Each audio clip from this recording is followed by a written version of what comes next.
여러분 편히 쉬셨습니까?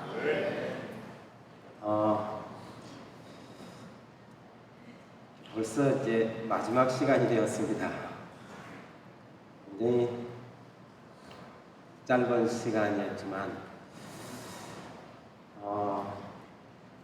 저는 나름대로 이 원주라는 곳에 와서 처음으로 제가 원주를 와봐야 저기 재림연수원에만 와봤는데 우리 원주 또 문막 성도님들을 함께 만날 수 있도록 하나님께서 특별한 기회를 주시고 말씀으로 교제할 수 있도록 하신 하나님께 감사를 드립니다.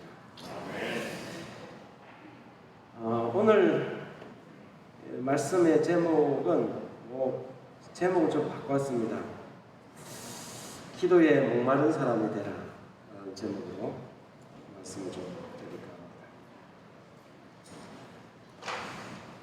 마가복음 9장 28절 29절 집에 들어가시며 제자들이 조용히 묻자오되 우리는 어찌하여 능히 그 귀신을 쫓아내지 못하였나이까.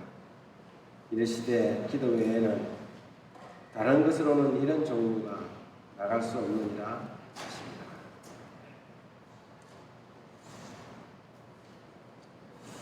(1597년) 선조 30년 âm lịch 9월 15일 명랑해전이 발발하던 하루 전날 이순신 장군은 그의 휘하의 장수들을 불러 모으고 아주 유명한 말씀을 하셨습니다. 필사즉생 필생즉사. 무릇 싸움에 나갈 때에 죽고자 하는 자는 반드시 살 것이요 살고자 하는 자는 반드시 죽을 것이니 결사 구국의 정신으로 싸움에 임하여 나 하나의 희생으로 조국을 지켜내자. 이순신 장군은 참 열정의 사람이었죠.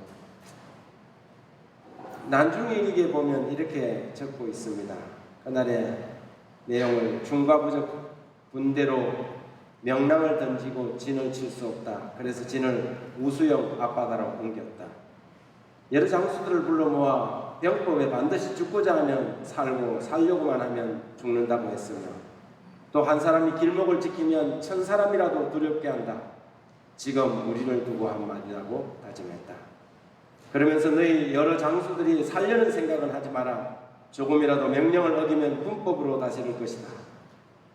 고 엄중히 약속했다. 이날 밤 신인이 꿈에 나타나 이렇게 하면 크게 이기고 이렇게 하면 지게 된다고 일러주었다. 1597년 개묘일 9월 15일 난중일기에 그렇게 적고 있습니다. 도대체 여기서 꿈에 나타난 신인은 누굴까? 여러분 얼핏 난중일기를 읽어보면 비록 메시아에 대한 정확한 지식과 정보는 없었지만 읽다 보면 이순신 장군이 꼭 어떤 자연적 계시를 통해서 하나님에 대한 이해가 있는 분이 아닌가 하는 그런 착각이 들게 하는 내용들이 제법 있습니다. 여기에서 신인이 누굴까? 저는 제 나름대로의 예수님이 꿈에 나타나셨나 그런 생각을 좀 해보게 됩니다. 여러분 이순신 장군이 23번 싸워서 23번 이겼습니다. 세계 해전사에 이런 전적을 가지고 있는 사람이 둘도 없는 사람이죠. 어떻게 그가 그렇게 23번 싸워 23번 다 이길 수 있었을까요? 비결을 아세요? 김건 목사님 아세요? 이순신 장군은 질싸움을 하지 않았습니다. 그게 23번 싸워 23번 전승한 이유는 가장 중요한 이유는 지는 싸움은 절대 하지 않았습니다.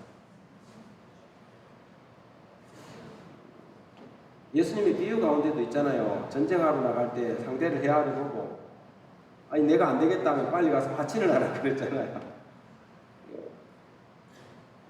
이순신 장군은 딱 봐서 질싸움을 하지 않았어요. 그래서 결국 이 정유재란이 발발하고 부산포로 들어온 이 외부들이 있을 때에 정부에서는 장교가 내려오기를 뭐라고 했냐면 나가서 싸워라고 했어요. 장군은 나가지 않았습니다.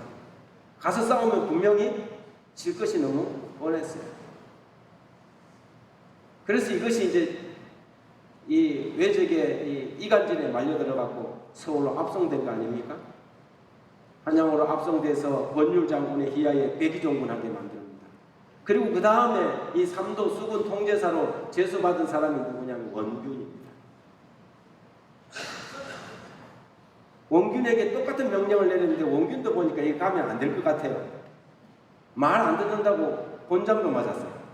원균이 할 수 없이 160척의 우선 거북선과 갑판선을 이끌고 나가서 전쟁에 싸움을 벌였죠. 결국 7천년 해전에서 160척의 대부분의 함선들을 다 잃어버리고 깨져버리고 원균 자신도 그 전쟁에서 목숨을 잃습니다. 배설이라는 사람이 배 12척을 끌고 보니까 안 될 것 같은 게 도망을 갖고 했어요.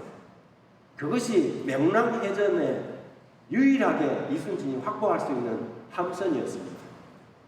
그래서 다시 이제 해군이 전멸해버리고 조정해서 할 수 없으니까 할 수 없이 누구를 다시 제사장 이순신을 보냈어요.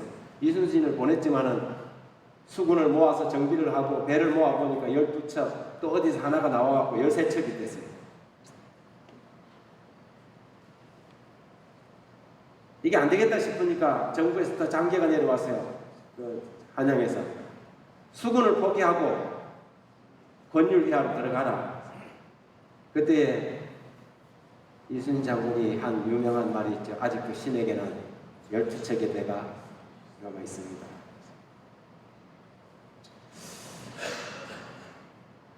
그리고는 명랑해전을 치르면서 그가 부하 장수들에게 무릇 죽고자 하는 자는 살 것이요 살고자 하는 자는 죽을 것이라고 그렇게 이야기했습니다. 133척의 왜군을 맞아서 13척의 배로 아주 해전사에 길 남는 성리 명랑해전 울돌목에서의 아주 그 놀라운 전과를 거두게 됩니다. 이순신 장군은 열정의 사람이었습니다. 정말 그런 열정의 사람. 그의 열정은 냉철한 열정이에요. 아무데나 가서 열정이라고 해서 맞붙어 싸우는 열정이 아니고 절제할 줄 아는 열정. 여러분 열정을 착각하면 안 됩니다. 어떤 사람들은 열정을 갖다가 그냥 열기대로 하는 게 열정이라고 생각해요. 버럭 열정 있잖아요. 여러분 그건 열정 아닙니다. 그거는 그 사람의 악한 습관이에요.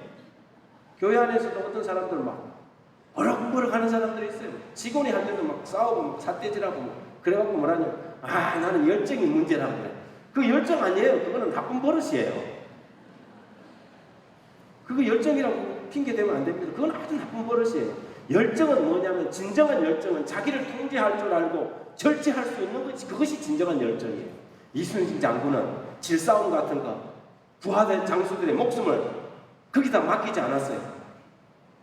자기가 압송되는 한이 있더라도 싸우지 말아야 되겠다 할 때는 싸우지 않는 그런 사람이었습니다. 원균이 장군에게 그렇게 물었습니다. 죽음이 그렇게 두려운가?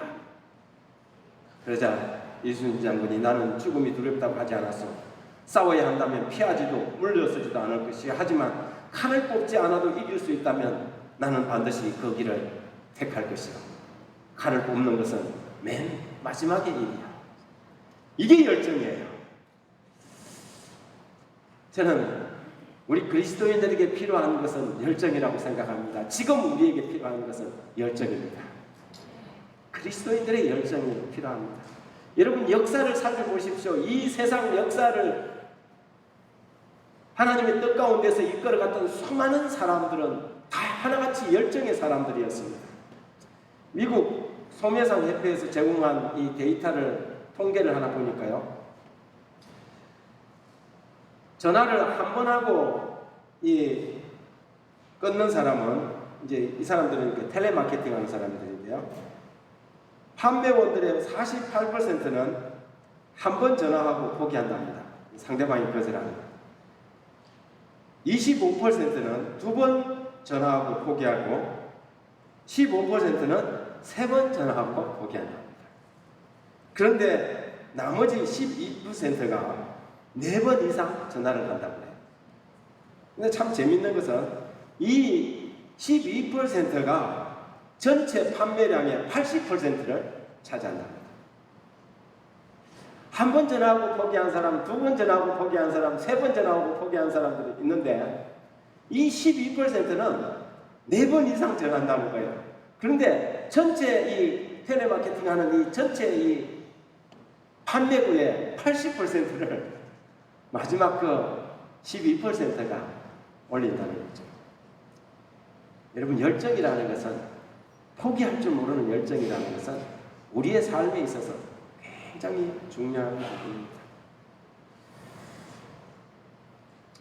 여러분 아시지 않습니까? 윤봉길 의사가 그의 나이 25세 집에다가 적어놓고 간 그의 친필 족자가 하나 있습니다. 그것이 지금 홍구공원, 중국 상해 홍구공원에 윤봉길 의사 사당에 이렇게 걸려 있습니다. 거기 보면 장구 출가 생불환이라 그렇게 써 있습니다. 사내가 뜻을 정하고 집을 나서면 그 뜻을 이루기 전에는 살아서 집으로 돌아오지 않겠다는 것이죠. 나이 27에 김구 선생의 지령을 받아서 호주머니에 도시락 폭탄을 가지고 홍구공원에서 열리는 이 일본군 사열식에 참여하게 됩니다.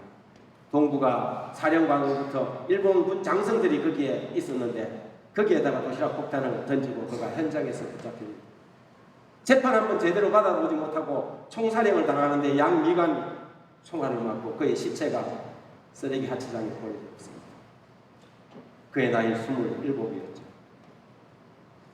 나이 27의 이 젊은이에게 조국이라는 것이 무엇이었는지, 뺏긴 이 나라 그것이 무엇이었는지 그가 장구 출가 생불환이라고 썼어요. 살아서는 돌아오지 않겠다는 것이지요.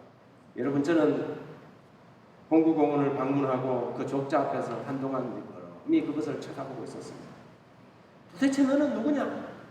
이 젊은이의, 나라를 빼앗긴 이 젊은이의 가슴을 이렇게 뜨겁게 했다면 너는 무슨 마음, 어떤 각오로 이 세상을 살아가고 있느냐?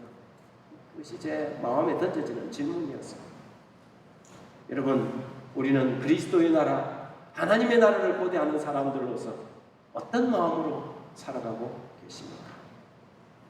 어떤 열정으로 우리가 살아가고 있습니까?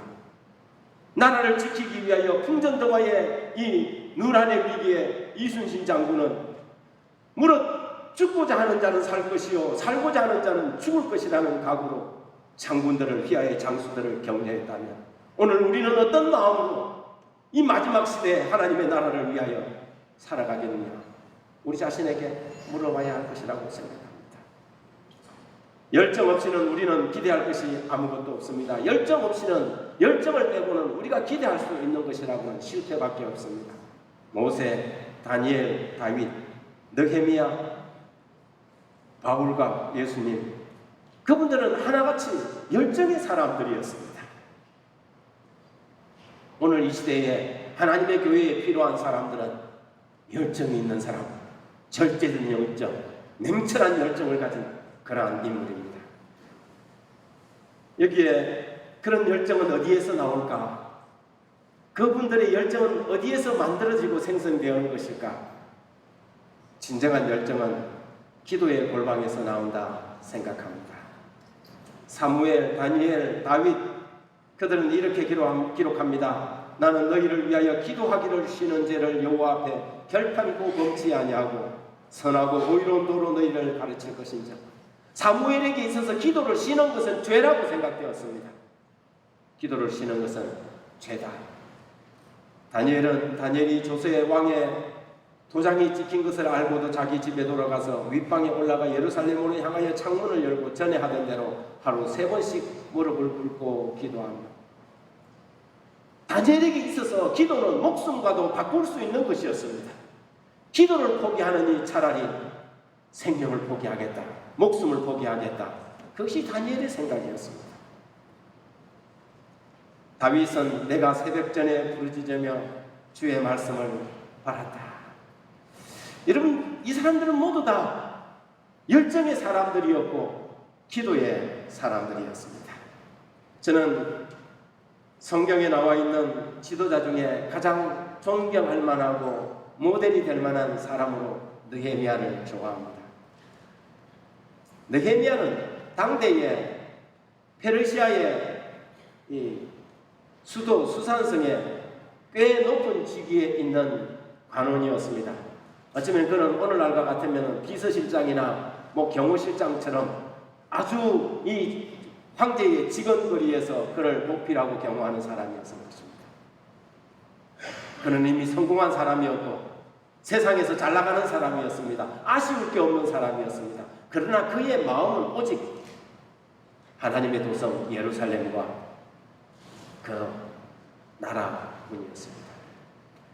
한 번은 그의 친척들이 붙잡혀 와서 성경에 느헤미야 1장 3절 4절에 이렇게 말합니다. 내가 그들이 내게 이르되 사로잡힘을 면하고 남아있는 자들이 그 지방 거기에서 큰 환난을 당하고 능욕을 받으며 예루살렘 성은 허물어지고 성문들은 불탔다 하는지라.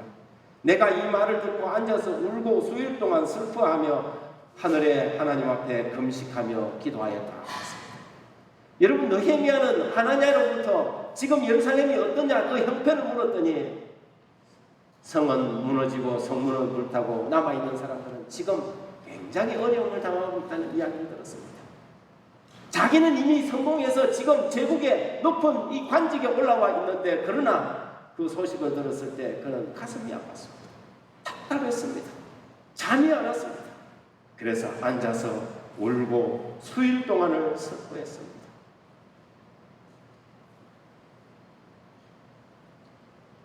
여러분,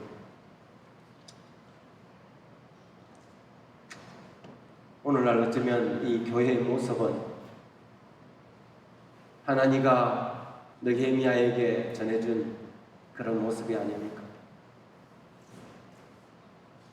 성은 무너지고 성문은 불타고 백성들은 고통 가운데 있습니다.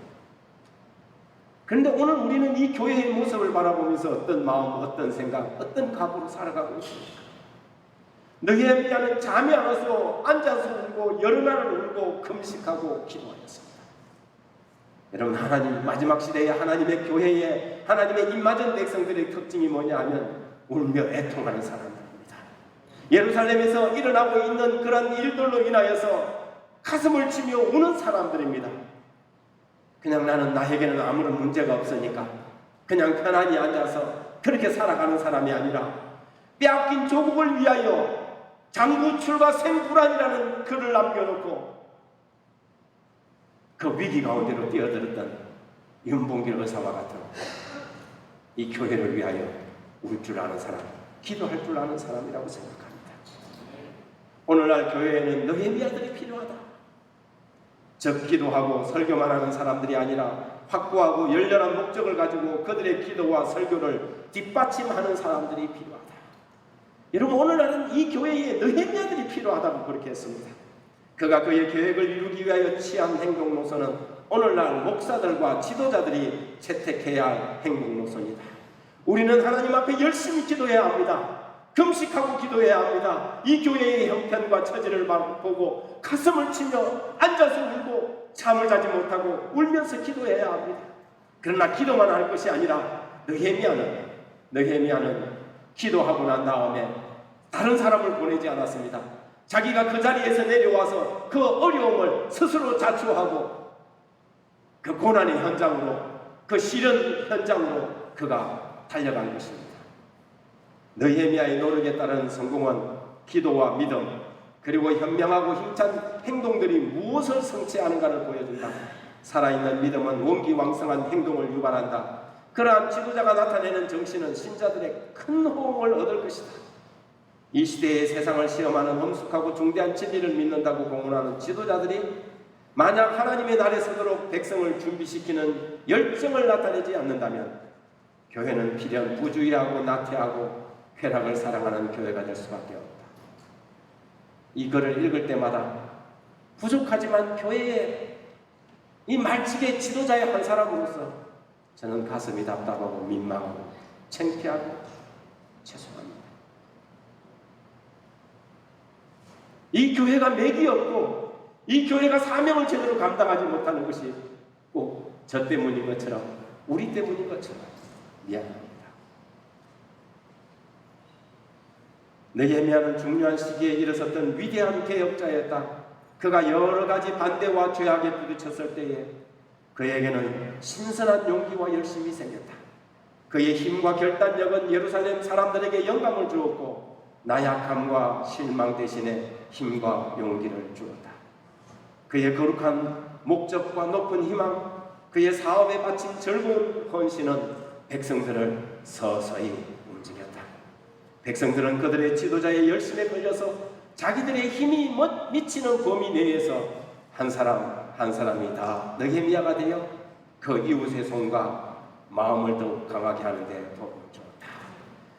여러분, 지도자의 열정이라는 것은 요즘 열정 리더십이라는 게 있습니다. 여러분, 리더십에 있어서 가장 중요한 포인트가 뭐냐면 열정이에요. 지도자에게 열정이 없으면 백성들을 절대 움직이지 못합니다. 여러분, 밭이 아주 옥토고 게으른 농부, 이 케이스는 밭이 아주 돌짝밭인데 부지런한 농부, 어떤 쪽이 희망이 있습니까? 후자예요. 부지런한 농부는 돌짝밭도 옥토로 만들지만 게으른 농부는 옥토도 돌짝밭으로 만드는 것이, 여러분, 그래서 지도자들이 중요한 것입니다. 이 자리에 계신 지도자 여러분, 장로님 여러분, 이 교회의 미래가 여러분의 손에 달려 있습니다. 우리에게 느헤미야와 같은 열정을 달라고 하나님께 간구하십시다. 한 사람 한 사람이 느헤미야가 되어갔다. 저는 올해 이제 목회 26년 차 목회를 하고 있습니다. 경상북도 울진에서 시작해서 연합회 부름받기 전에 통영 천문까지 경상, 남북도, 부산, 대구를 한 번씩 다 돌았습니다. 근데 제게 제 나름대로 목회 철학이 있습니다. 그 목회 철학의 여러 가지 가운데 하나가 뭐냐면 절대 제가 섬기는 교회를 부정적으로 이야기하지 않는다는 것입니다.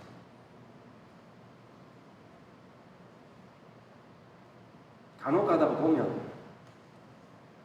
제가 이렇게 해보면요, 목사님들 중에 자기 교회를 이렇게 부정적으로 이야기하고 목회 잘하는 사람 한 명도 없습니다.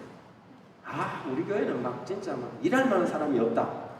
그분은 마칠 때까지 진짜 일 못하고 가요. 절대 못해요. 아무리 상황이 어렵고, 그래서 누구를 보내는 거예요? 그래서 그 지도자를 보내는 것입니다. 돌짝밭이니까 가서 뭐 하라고요? 개간하라고 보내는 것입니다. 그런데 상황을 탓하면 목회를 못하는 것이죠. 아무리 어렵고 힘들어도 하나님께서 나를 거기에 보낸 목적과 이유와 까닭이 거기 있다고 그렇게 믿었습니다. 많이 하려고 하지 않았습니다. 한 단계만, 적어도 한 단계라도 업그레이드 시키자. 내가 섬기는 기간 동안 교회가 건축을 해야 된다면 건축을 하고, 양적으로 성장을 시켜야 된다면 성장을 시키고, 한 단계만이라도 하자. 여러분, 저는 그런 소박한 꿈을 가지고 지금까지 26년 목회를 해왔습니다. 그런데 그러고 보니까요, 모든 제가 가는 교회마다 장로님들, 성도들이 너무 좋아요. 전 참 행복했습니다. 목회 26년 하면서 저는 목회가 힘들어진 적이 거의 없었습니다.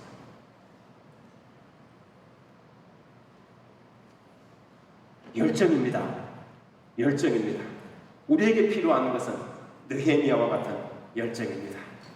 왕이 내게 이르되 내 병이 없거늘 어찌하여 얼굴에 수심이 있느냐? 이는 필연 내 마음에 근심이 있으리로다. 여러분 아십니까? 이 왕의 이 지건거리에 모시는 사람들은요, 낯빛만 변해도 목을 쳐버립니다. 암살과 이런 것에 항상 노출되어 있기 때문에 자기 가까운 데 있는 사람이 얼굴색이 변하면요. 그래서 여기 보면 뭐라냐면 이 바로 뒤에 이 느헤미야 2장 3절에 뭐냐면 내가 크게 두려워하여 그랬습니다. 왕이 너 얼굴이 왜 그러냐?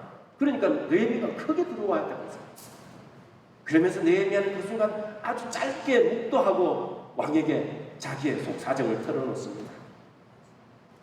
그리고는 내가 예루살렘으로 보내달라고 요청을 하고, 그리고는 예루살렘 총독으로 파견이 되죠. 그런데 보십시오. 느헤미야 2장 10절에 호론 사람 산발락과 종되었던 암몬 사람 도비아가 이스라엘 자손을 허황케 하려는 사람이 왔다 함을 듣고 심히 근심하더라. 느헤미야가 왔다는 이야기만 들어도요, 기도의 사람 느헤미야가 왔다는 이야기만 들어도 원수들이 뭐 하고요? 근심하더라. 여러분, 우리 그리스도인들이, 재림교인들이 머무는 그곳에 어디에 나타나든지 간에 원수의 군대가 떨어야 합니다. 열정의 사람들이 움직이는 데는 이순신 장군이 바다를 딱 지키고 서 있으면요, 외구들이 떨었어요. 이순신이라는 이름만 들어도 그들은 두려워했어요. 그래서 본국에서 뭐라고 나왔는지 아세요? 한산대전 끝나고 난 다음에 본국에서 휘하 장수들에게 이순신하고는 싸우지 마라 그랬어요. 이순신하고는 싸우지 마라. 원수를 두렵게 할 수 있는 사람, 원수를 근심케 할 수 있는 사람, 그들은 기도의 사람, 열정의 사람들인 것입니다. 제가 어제 이야기했지 않습니까? 우리 교회 장로님 부인이 귀신이 들어가고 장로님들하고 가서 예배를 드리려고 가니까 쳐다도 안 보고 등을 이리 딱 돌리고, 그리고 이제 올려갖고 이제 막 찬미를 하는데 휙 돌아보더니 김장로 너나 잘해. 귀신 들린 사람이 김장로 너나 잘해. 얼마나 창피하고 난처해요. 지금 귀신이 뭐 하는 겁니까? 귀신 들린 사람이 깔보고 우습게 하는 것이에요. 여러분, 우리의 영적인 상태가 어떤지 한번 잘 생각해 보십시오. 원수들이 두려워할 수 있는 상황인지, 근심할 수 있는 상황인지. 한 사람씩 잘못을 지적하는데요, 찬미하다가 소리가 기들어가고, 이게 이제 목사님한테 보니까 목사님이 가슴이 두근망새가 이렇게 되는 거예요. 야, 이 상황에서 이제 이 난처하면 어떻게 하나 싶어서 목사님이 그냥 눈을 크게 뜨고 그냥 이러고 있으니까는 막 오더니 고기를 했어요. 하나님께서 참 그 위기를 얼마나 절묘하게 모면을 하고 있는지.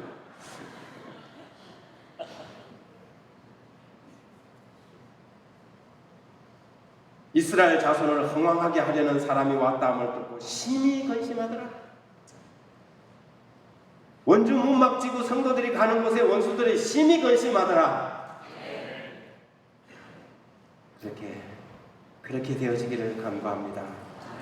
사단은 그의 강력한 경쟁자에게 사람들이 호소하는 것을 견딜 수 없다.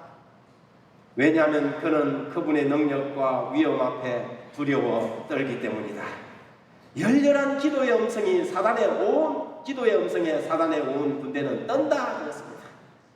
여러분, 누가 원수를 두렵게 하고 근심케 하겠습니까? 기도하는 사람입니다.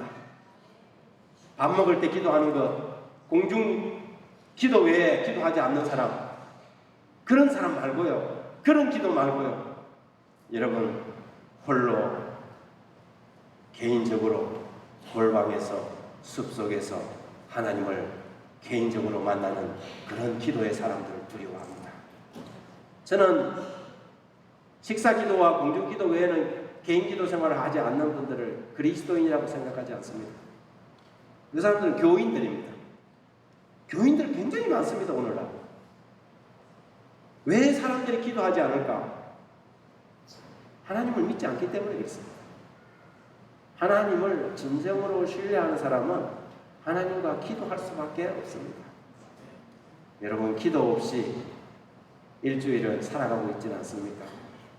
밥 먹을 때 기도하는 것 외에, 교회 와서 기도 드리는 것 외에 정말 여러분의 개인의 삶을 구별해서 하나님께 기도하는 시간 없이 살아가지는 않습니까? 여러분, 그러면은 원수들이 깔보고 싶어 봅니다. 교회 열심히 다녀라. 여러분, 오늘날 사단은 사람들이 교회 가는 걸 두려워하지 않습니다. 교회 가는 거 막지 않습니다. 그런데 사단이 두려워하는 것은 하나님께 기도하는 것입니다.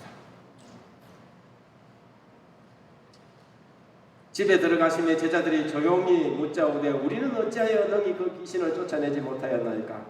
이르시되 기도 외에는 다른 것으로 이런 종류가 나갈 수 없습니다. 변화산 위에서는 예수님의 세 제자들이 예수님의 변화산의 그 모습을 바라보고 베드로가 여기가 좋사오니 우리가 토막 셋을 짓 때 하나는 주를 위하여 하나는 모세를 위하여 하나는 엘리야를 위하여 하사이다 하는 이 놀라운 경험을 했는데 저 변화산 아래에서는 지금 치열한 전투가 벌어지고 있었어요. 예수님의 나머지 9명의 제자들이 산 위에서 예수님을 기다리고 있는 동안 사람들이 모여들었습니다. 그때에 한 아버지가 귀신 들린 자기 아들을 데리고 와서 제자들에게 이 귀신 좀 내어 쫓아달라고 그랬어요. 근데 여러분 아세요? 예수님의 제자들이 얼마 전까지만 하더라도 둘씩 짝지어 보내갖고 뭐 했어요? 귀신을 쫓아냈어요. 쫓아낸 경험이 있어요. 그래서 이 사람들이 우리가 지난번에도 했으니까 이번에도 능히 할 수 있겠지 그렇게 생각했어요. 그리고 한 사람이 나와갖고 귀신아 물러가라 그랬더니 이 귀신 들린 이 아이가 막 더 대굴대굴 굴리고 막 거품을 물고 야단하는 거예요. 이거 일이 안 되지. 비켜봐. 나사렛 예수가 빠졌잖아. 나사렛 예수의 이름으로 명하더니 물러가라. 그랬더니 귀신이 막 더 반항을 하는 거예요. 이건 난처했어요. 주변에 서기관들이 모여갖고 뭐라고 하느냐면 이것들 완전히 사기꾼들 아니야. 지난번에 그것도 이거 무슨 꾸며낸 거 아니야? 제자들이 아주 난처해졌어요. 사람들의 분위기는 이제 서서히 서기관들의 말로 그들을 더 신뢰하는 분위기였어요. 피지땀을 뻘뻘 흘리면서 하루 종일 예수님께서 내려올 때까지 뭐 하고 있었냐면 막 너가 해봐 왜 안 되는 거야 도대체 지난번에 했잖아. 그런데 때마침 예수님과 제자들이 내려왔습니다. 왜 예수님의 제자들이 안 됐을까요? 왜 예수님의 제자들이 안 됐을까요? 여기 정답을 이야기해놨잖아요.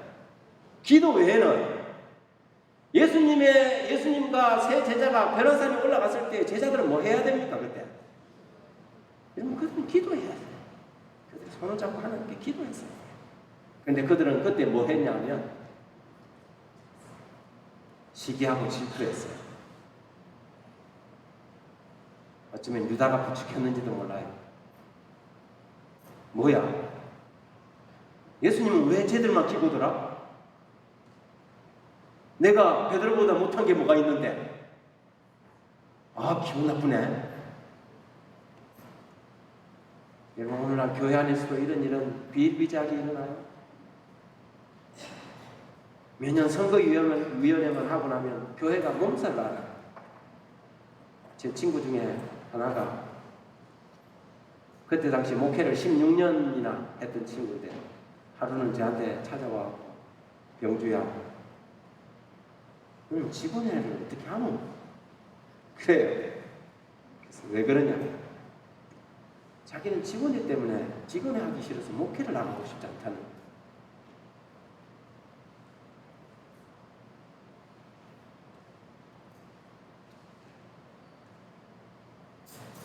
선거위원회에 들어가갖고 선거위원회 하기 전에 찾아와갖고 목사님 내년에 절대 저 이제 장로 빼주세요.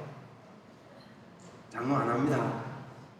그래서 이 순진한 친구가 왜요 장로님 꼭 계셔야 되는데 이제는 이제 늙어서 안 합니다.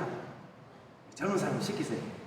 그대로 듣고 그대로 말 그대로 듣고는 그렇게 이제 직원에 가고 장로님께서 안 하십니다. 안 하신답니다. 장로님 도움이 필요한데 꼭 저렇게 하시니 그래 놨더니 선거위원회 발표하고 난 다음 날부터 교회를 안 나와요.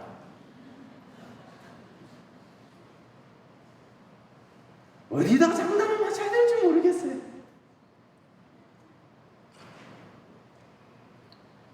예수님의 제자들이 그랬어요.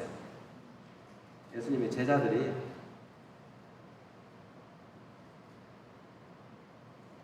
기도해야 되는데 시기하고 질투했어요. 예수님께서 내려오시자 사람들이 막 예수님에게 달려갔어요. 너희들이 무엇을 의논하고 있느냐?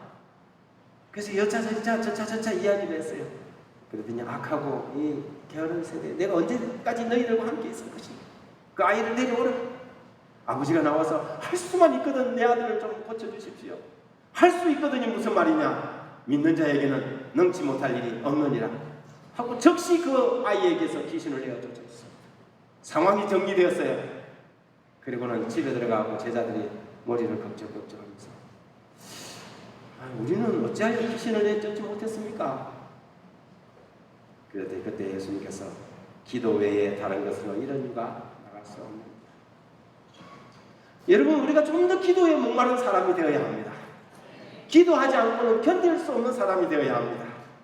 어떤 이들은 기도의 필요를 느끼지 않았다. 그들은 그들 자신의 판단이 충분하다고 느꼈으며 모든 선한 것의 원수가 그들의 판단을 인도하고 있다는 사실을 감지하지 못했다. 그들은 무장하지도 않고 갑옷도 입지 않은 채 전쟁터에 나가는 병사와 같았다. 여러분 기도하기 전까지는 기도하는 일보다 더 중요한 일은 없습니다. 기도하지 않는 것은 실패를 경영하는 것과 같다고 했습니다. 그러므로 여러분 우리 교회가 기도로 무장될 수 있도록, 저와 여러분이 기도의 삶을 살아갈 수 있도록, 좀 더 기도에 목마른 사람이 될 수 있도록 도와주시기를 기도합니다. 여러분 출애굽기 17장 8절부터 16절에는 아주 이상한 전쟁이 하나 벌어집니다. 이스라엘 백성들이 출애굽하고 벌이는 첫 번째 전쟁이었습니다. 아말렉과의 전쟁이었죠. 여러분 우리의 삶에 시련이 찾아올 때 그 시련의 고비를 넘겨야 됩니다.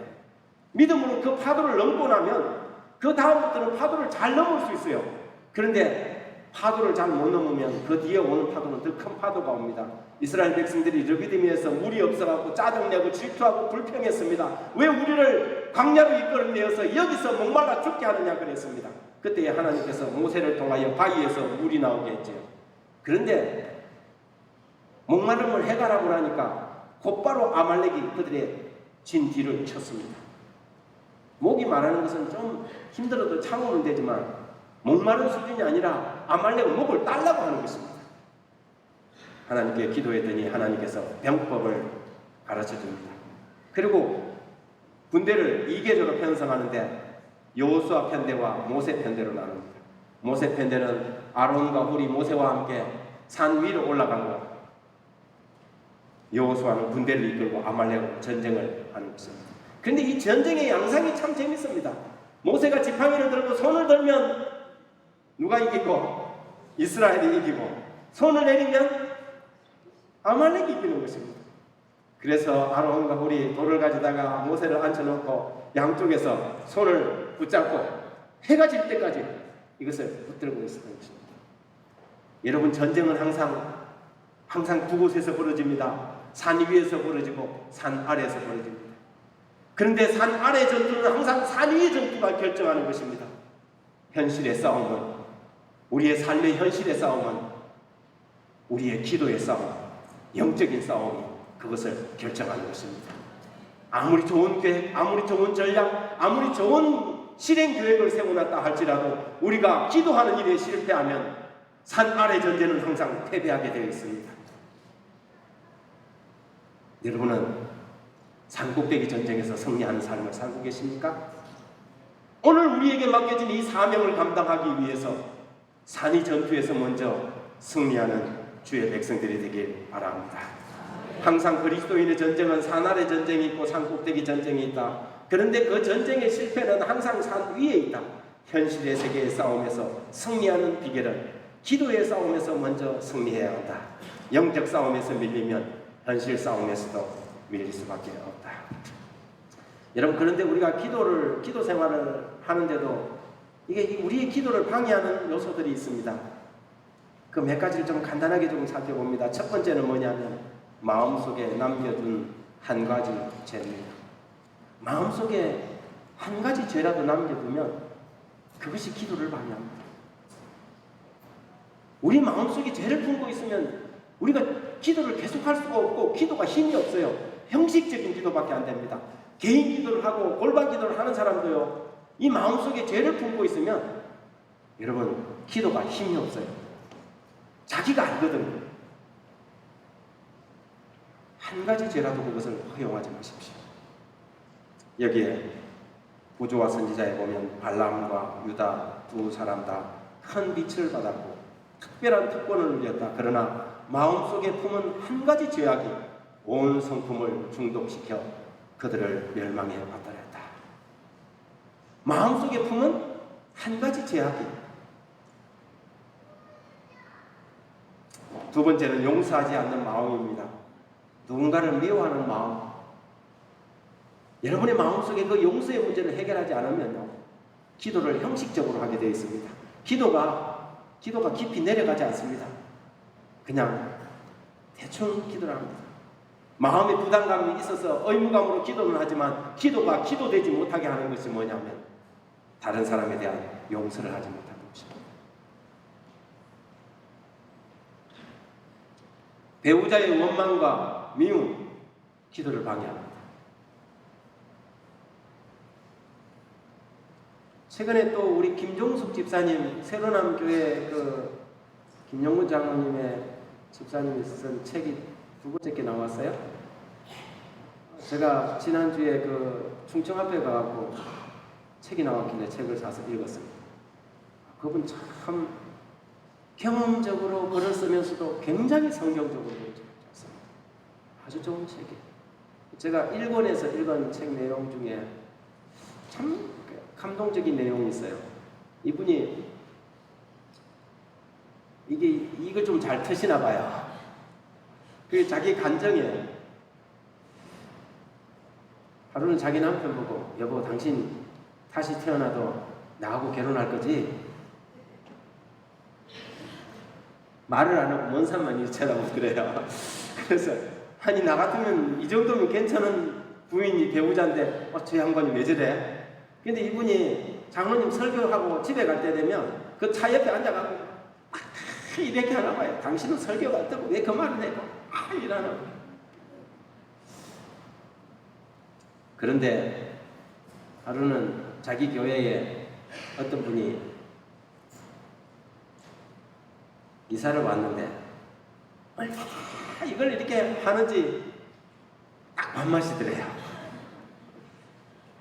근데 하루는 도로가방을 싹 지나가는데 도로가방에서 집사님들끼리 자기들끼리 뭐 이야기를 하는데 들어보니까 이번에는 누가 이사 왔잖아. 꼭 김종숙 집사님 같아 그러더래요. 충격을 받았어요. 그래서 하나님께 기도했어요. 하나님, 이제는 내가 이 습관을 고치겠습니다. 남편에게 달라드는 거, 남들 이야기하는 거 딱 고치겠습니다 하고 이제 기도를 했어요. 그런데 그 기도하고 얼마 안 있다 보니까 남편이 어디 가고 퇴직금을 털어먹고 왔다더라. 사고를 치고 들어온 거예요. 막 불이 나서 막 남편에게 달려들어가고 막 하고 싶은데 그 순간 마음속으로 너 그거 고친다고 했잖아. 아니요, 이것만 해도 오늘만 그만 이러는데 지금 안 고치면 너 못 고친다. 지금 안 고치면 너 못 고친다. 그래서 막 열이 올라와서 옷을 대충 끼어입고 바깥으로 막 문을 열고 나갔어. 그런데 보니까 막 비가 오더래요. 우산도 안 쓰고 서울 시내를 미친 사람처럼 막 걸어다녔. 눈물이 막 쏟아진지 빗물인지 눈물인지 모르고 다니는데 그 순간 자기가 마음으로 결심했대. 하나님을 불렀다는 거지. 그래서 하나님을 부르라니, 하나님 도와주세요. 내가 머리가 터지는 한이 있더라도 내가 여기서 참겠습니다. 내 이러다가 내 머리가 핏줄이 터져서 죽는 한이 있더라도 내가 화내지 않겠습니다. 그렇게 하나님께 기도를 하고 났더니요, 순식간에 마음이 평화가 쫙 차고, 너희가 죄와 싸우되 피 흘리기까지 대항치 아니하였다. 왜 우리가 우리의 삶에서 작은 죄 문제에 있어서 이걸 극복하지 못하는지 여러분 그 책에 그 비결을 가르쳐 주는 것입니다. 여러분, 내가 여기서 머리가 터져 죽더라도 하나님, 내가 이 문제를 극복하겠습니다. 도와주십시오. 많은 사람들이 그렇게 하지 않습니다. 많은 사람들이 죄와 타협합니다.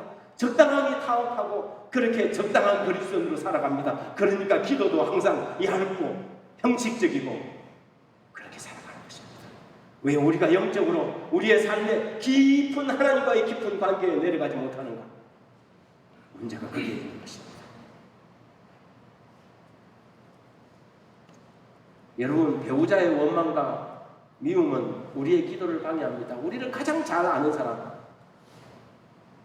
배우자들 아닙니까? 그래서 성경에 이래놨어요. 남편들아, 이와 같이 지식을 따라 너희 아내와 동거하고 그를 더 연약한 그릇이요 또 생명의 은혜를 함께 이어받을 자로 알아 귀히 여기라. 이는 너희 기도가 막히지 아니하게 하려 합니다. 예, 기도가 막힌다니까요. 기도가. 지금 우리 집사람이 제일 겁나요. 제 설교가 막혀요. 자기는 설교 안 하니까 둘이서 투닥투닥 싸우면요, 나는 설교하기 전까지 이걸 해결해야 되잖아요.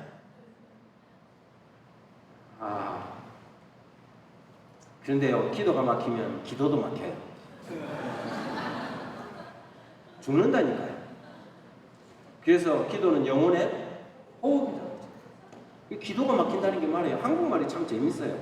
기도가 막히면 기도도 막혀요. 불신의 기도는 절대적 방해자다. 믿지 못하는 것, 오직 믿음으로 구하고 조금도 의심하지 말라. 의심하는 자는 바람에 밀려 요동하는 바다 물결 같으니 이런 자는 주께 얻기를.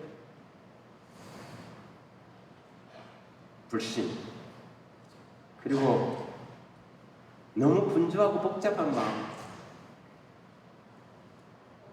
너무 바쁘고 복잡하게 살아갖고 기도를 하면, 기도하다가 딴 생각을 하는 사람 있죠. 기도하다가 맞다 하고 또 가갖고는 부흥회 가갖고 이거 좀 하고 와.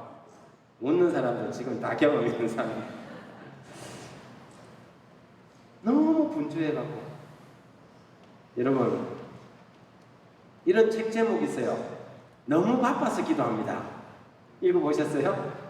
너무 바빠서 기도합니다. 바쁠 때 두 종류의 사람이 있습니다. 바쁘면 바빠서 기도를 줄이는 사람, 바쁘면 바쁠수록 일을 줄이고 기도에 전념하는 사람. 어떤 사람이 되고 싶습니까? 너무 바쁜 사람이 되지 마십시오. 너무 분주한 삶을 살다가 기도할 시간도 없도록 하는 것, 우리의 기도의 방해입니다. 예수님의 생애를 한번 생각해 보십시오. 예수님의 생애만큼 활동과 책임으로 꽉 찬 생애는 또다시 없었다. 그러나 기도하시는 예수의 모습을 얼마나 자주 볼 수 있었던가. 얼마나 끊임없이 그는 하나님과 교통하셨던가. 예수의 지상 생애의 역사에는 이런 기록들이 거듭거듭 실려있다. 새벽 5일의 미명에 예수께서 일어나 나가 한적한 곳으로 가서 거기서 기도하시더니 허다한 무리가 말씀도 듣고 자기 병도 나음을 얻고자 하여 모여오되 예수는 물러가 한적한 곳에서 기도하시니라. 이때에 예수께서 기도하러 산으로 가서 밤이 맞도록 하나님께 기도하십니다. 예수님의 모든 생애의 중요한 이 터닝 포인트마다요, 예수님은 기도하셨습니다. 40일 기도로 공생애를 시작하셨고요, 금식 기도로 겟세마네에서 피땀 흘리는 이 밤샘 기도로 십자가의 길을 가셨고, 그리고 딱 중간에 예수님의 12 제자들을 안수하기 전날 그분은 산으로 가서 밤샘 기도를 하셨습니다. 누가는 예수님의 생애를 이렇게 스냅 사진 찍듯이 예수님의 기도 장면을 이렇게 착착착착 찍어놨습니다. 우리와 하나같이 되시어 우리의 공공함과 연약함을 지닌 자로서 예수께서는 전적으로 하나님을 의지하셨고 엄밀한 기도처에서 하나님의 능력을 구하셨는 바 이는 의무와 시련에 견딜 힘을 얻기 위해서였다. 하나님의 아들이신 예수 그리스도께서도 그들의 삶의 의무와 시련을 견디기 위하여 그분이 기도하셨다면 하물며 저와 여러분이겠습니까? 기도 없이 어떻게 우리가 한순간 하루를 견뎌낼 수 있겠습니까? 여러분, 복음서의 제자들을 보십시오. 복음서의 제자들과 사도행전 제자들이 이 불과 요한복음과 사도행전 차이 불과 2-3장 차이인데요, 이렇게 다릅니다. 그러나 이렇게 된 것은 선지자의 글을 이루려 함이니라 하시더라. 이에 제자들이 다 예수를 버리고 도망하니라. 시간적으로 그렇게 긴 거리도 아니고 성경에서 페이지도 몇 페이지 안 넘어가는데 그런데 사도행전 4장 19절에 베드로와 요한이 대답하여 이르되 하나님 앞에서 너희 말을 듣는 것이 하나님의 말씀 듣는 것보다 옳은가 판단하라. 당당하게. 마태복음 26장 40절에 제자들에게 오사 자는 것을 보시고 베드로에게 말씀하시되 너희와 나와 함께 한시 동안도 깨어 있을 수 없더냐. 사도행전 1장 14절에 여자들과 예수의 어머니와 마리아와 예수의 아우들과 더불어 마음을 같이하여 오로지 기도에 힘쓰리라. 복음서의 제자들과 사도행전 제자들의 차이가 무슨 차이입니까? 기도의 차이예요. 그들이 담대한 사람으로 바뀌었던 이유는 기도의 차이예요. 여러분, 우리의 삶이 변화되기를 원하십니까? 기도에 목마른 사람이 되기를 간절히 바랍니다. 부흥은 오로지 기도에 대한 응답을 통해서 이르러 온다. 하나님의 사업을 위한 가장 큰 승리는 유력한 토론이나 방대한 시설이나 큰 세력이나 또는 풍부한 자금으로 인해 얻어지는 것이 아니요 골방에서 친히 하나님께 나아가 열정과 열성과 간절한 마음으로 그 전능하신 팔을 의지함으로 얻어질 것이다. 여기에 진정한 부흥의 비결이 있다. 기도가 부흥을 주도하고 부흥을 지지하며 또한 부흥에는 반드시 기도가 따른다. 마크 핀리 목사님이 아주 기도에 대한 아주 주옥 같은 말씀을 하셨어요. 여기에 진정한 부흥의 비결이 있다. 기도가 부흥을 주도하고 부흥을 지지하며 또한 부흥 뒤에는 기도가 뒤따른다. 세계적인 부흥은 열렬하고 진지한 중보 기도의 결과이며 부흥의 불길은 기도의 재단에서 점화되었다. 문막 원주교 이 지구의 부흥을 기대하십니까? 저는 여러분 교회에 기도의 부흥이 먼저 일어나게 되기를 간절히 바랍니다. 성도들의 삶에 기도가 다시 한번 회복되기를 간절히 바랍니다. 제가 서울에 있는 한 교회를 방문을 했더니 올라가는 계단을 이렇게 도배를 해놨어요. 꽃이 하나 있는데 가만히 가서 살펴보니까 사람 이름들이에요. 그 교회의 교인들의 VIP들, 구도자들의 이름들을 꽃으로 도배지를 만들어갖고 도배를 쫙 해놨더라고요. 다시 꽃피울 당신을 위해 기도합니다. 아, 이 교회가요. 그 교회가 교인이 한 2,000명 정도 되는 교회였어요. 그런데 그 교회의 조건이요. 교회가 성장할 수 없는 교회예요.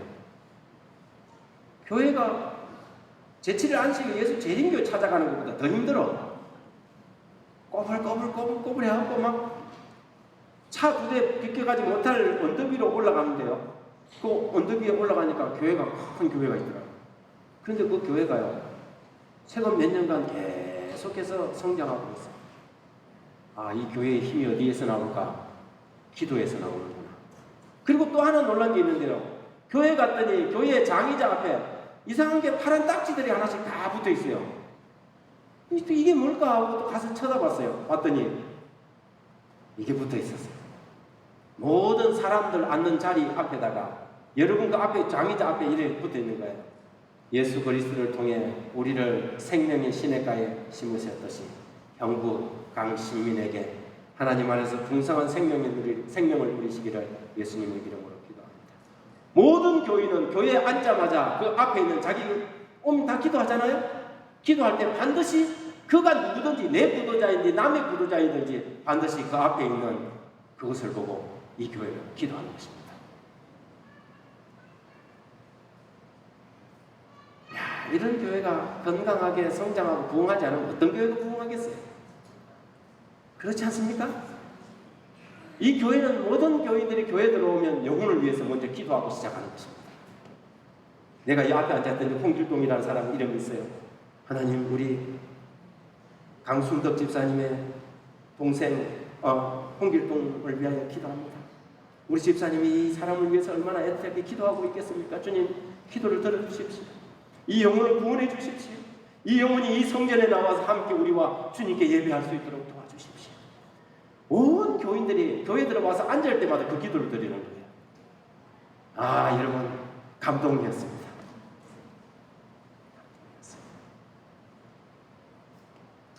여러분 교회에 기도의 부흥이 있게 되기를 간절히 바랍니다. 기도가 살아있는 교회는 부흥합니다. 여러분 축복 기도 신청서도 한번 해보시고요. 연세 많으신 할머니 할아버지들은 안식일 오후에 활동 사역팀에 못 가면 제일 좋은 사역팀이 어디냐면 안나와 시몬 기도반에 성전에 남아서 어떻게 해요? 주의 영광을 보게 해달라고 기도하는 것입니다. 기도 봉송 릴레이 같은 것도 하고 새벽 기도에 월사 기도에 심야 기도에 너전비를 위한 잠불 운동, 불쏘시개 운동. 여러분 교회 안에 이런 기도 그룹들이 막 번져나가야 합니다. 이것이 성도의 교제의 영적인 친교지요. 저희 교회에서 했던 이 기도 운동 하나가 이 축복 기도 신청서였습니다. 저희 교인들에게 축복 기도 신청서를 하나의 툴을 하나 만들어주고 모든 교인들에게 관계 맺게 하고 친구 사귀는 사람 처음 본 사람도 괜찮다. 그 사람들에게 축복 기도를 받아와라. 처음에는 안 하더니 한 사람 두 사람 받아오기 시작하는데 나중에 700장을 받아왔어요. 교회 안에 기도할 사람이 700명 된다는 것은 그 교회의 희망입니까? 희망이지요. 교인들이 가서 그 사람들 사귀면서 다 받아오는 거예요. 근데요 신기한 것은요 우리가 축복기도 신청서를 하고 난 다음에 나중에 교회에 사람이 나왔는데 누군지도 모르는 사람이 교회에 나왔어요. 이 사람이 알고 보니까 축복기도의 신청서를 이게 작성했던 사람. 이분이 뭐 하는 사람이냐면 원룸 사장인데 원룸을 하면서 자꾸 이렇게 원룸이 공실이 생기니까 걱정이 돼갖고 우리 집사님 그 부동산 하는 데가 한숨을 쉬니까 사모님 왜 그럽니까? 요즘 공실이 많이 생겨서 큰일 났어요. 세금도 많이 내고 들어갈 거는 많은데 빨리 와라. 그리고는 이 축복기도 신청서를 하나 주면서 이거 써라고. 이게 뭡니까? 우리 교회 새벽기도팀들이 우리 지역 주민들을 위해서 기도해 주는 겁니다. 교회 안 나와도 됩니다. 이거 쓰라고 그래요. 그 기도해 준다니까 어떻게 해요? 이분이 쓴 거예요. 그런데 신기하게요. 이걸 쓰고 며칠 안 지났는데 그때부터 공실이 하나씩 없어지더니 원룸이 완성이 된 거예요. 이분이 그 교회를 한번 나가봐야 되겠다. 그리고는 어느 날 안식일날 우리 교회를 찾아왔어요. 이분이 와갖고 침례를 받았어요. 여러분 교회가 기도하면 지나가는 사람도 와갖고 구원 받는다니까요. 전도가 쉽다 그랬죠? 전도가 쉽다 그랬죠? 기도하는 교회는 그런 역사들이 일어납니다. 너무 바빠서 기도합니다. 이 책 여러분 한번 읽어보시기 바랍니다.